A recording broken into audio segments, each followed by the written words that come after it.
All right, Republican Senator Ted Cruz, by the way, was just at that event with President Trump. In fact, the two have been joining on a number of big initiatives, not only this effort to privatize our air traffic system, but more to the point, to go after terrorists, to deal with an alternative to the climate accord that we all signed on to under President Obama. The senator joins me right now. Senator, very good to have you.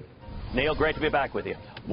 This initiative the president led to try to privatize the air traffic control system, it has been attempted before.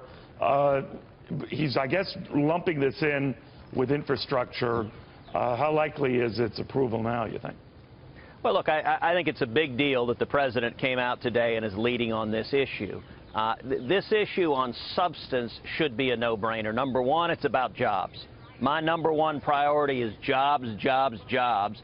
And when it comes to aerospace and airlines in Texas, there are over 130,000 jobs in Texas that depend on the airline industry and aerospace. And by modernizing air traffic control, you know, there are about 60 countries across the globe that have done this. What you see is cost going down, you see waiting times going down, you see increased safety. You know, right now, air traffic control is using 1950s technology, radar, and little slips of paper instead of using GPS. You know, on your phone, you've got better technology than air traffic control, and we can increase safety, decrease waiting times, decrease cost, and improve the environment by having far less emissions through air traffic modernization. It should be a no-brainer. It's my hope that we will see Republicans and Democrats coming together behind a pro-jobs initiative, and I commend the president for leading on it. Are you worried some smaller airports and those in communities not frequented by major airlines worry that they'll be put out to pasture, no pun intended, they'll be at a disadvantage? What do you say?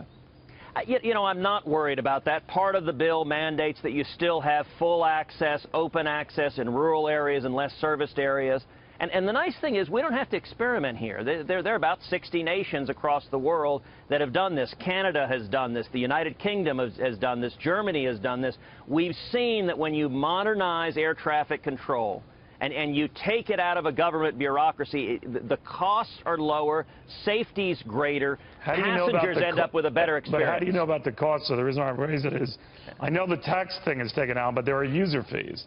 Presumably, you know, airports, airlines will pay them and pass them along, right? Well, what we've seen in practice is that the costs have gone down in other countries when they've implemented it. That right now, about 20% of what you pay in an airline ticket is government fees. We can end up reducing those costs, making air travel more affordable by taking it out of the government bureaucracy. And as I said, we've tested this and seen it work. And let me note something also, Neil, that not only do those of us who value jobs and lowering costs and increasing wages, not only is this idea supported by pro-free market people, but also by folks who are on the left, folks who are very unhappy about the president pulling out of the Paris climate deal. They should be thrilled about the president's leadership today on air traffic modernization, because right now planes take long circuitous routes in part because of air traffic control. With modernization, they can fly directly, consume a lot less fuel, and do a lot less damage to the environment. So it's a win-win for everyone, right, left, and center, for all of America. All right, I do want to get into that environmental thing. But first, sure. In light of the terror attacks in Britain over the weekend, sir, the president scolded his own Justice Department, saying they should have stopped, they should have stayed, I should say, with the original travel ban I had, not the watered-down, politically correct version they submitted to the Supreme Court. What do you think? Well, listen, there's no doubt these terror attacks in the United Kingdom, they're horrific.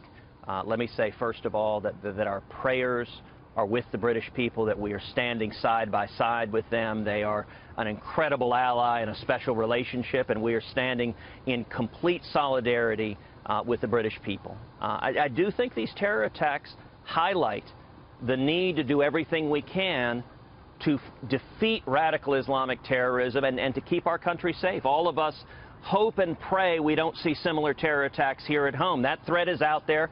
ISIS and radical Islamic terrorists want to murder Americans here at home, and I commend the Trump administration for taking seriously that we shouldn't be letting in refugees to this country, that we can't vet to make sure they're not terrorists, that we need to be using all the law enforcement tools we can, consistent with the Constitution, to keep our country safe. And I think that's just a matter of common sense.